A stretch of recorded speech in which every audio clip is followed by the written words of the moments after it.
আল্লাহর কাছে বিচার দিয়েছি, হে প্রভু,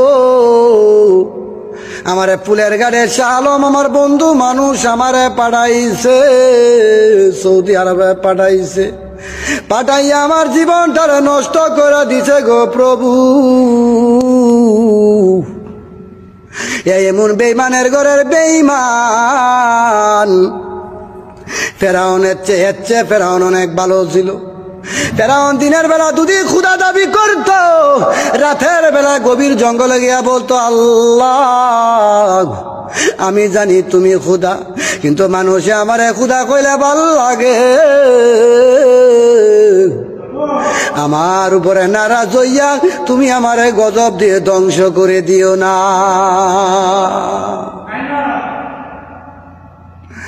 আল্লাহ এর মতন বেঈমান, এর মতন বাটপাত জিতার দুনিয়াতে নাই।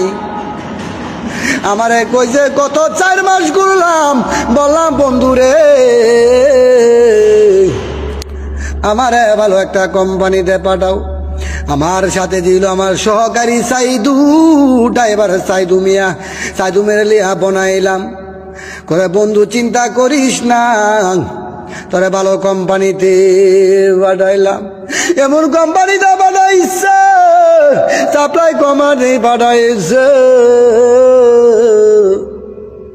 আমার আল্লাহ কয় বান্দারে কান্দিস না, কান্দিস না। এই দালালের জন্য এমন সাপ বিচ্ছু তোরে কামড়াই ভরে ফুলের গাড়ের শাহ আলম দালাল।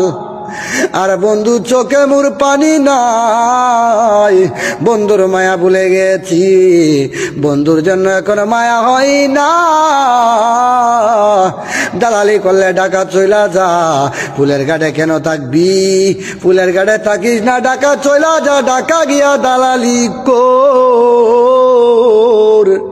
মানুষের হাতে মায়ের খাইবে এটা ভালোইব। তোরে 3.5 লাখ টাকা দিছি,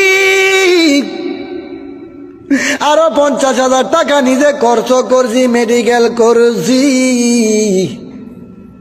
তারও 3 বার বিদেশ গেছি বাপের টাকা দিয়া। এবার কিস্তিতে তুলসি রে শাহ আলম, এমন বিদেশ তো আমি জীবনে কোনোদিন করি নাই।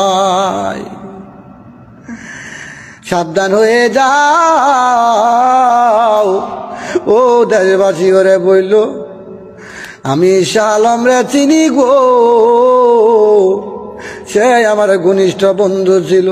আমার সাথে এখন এমন মিথ্যা কথা বলে রে, এখন পর্যন্ত কোম্পানি আমার কামাই দেয় না।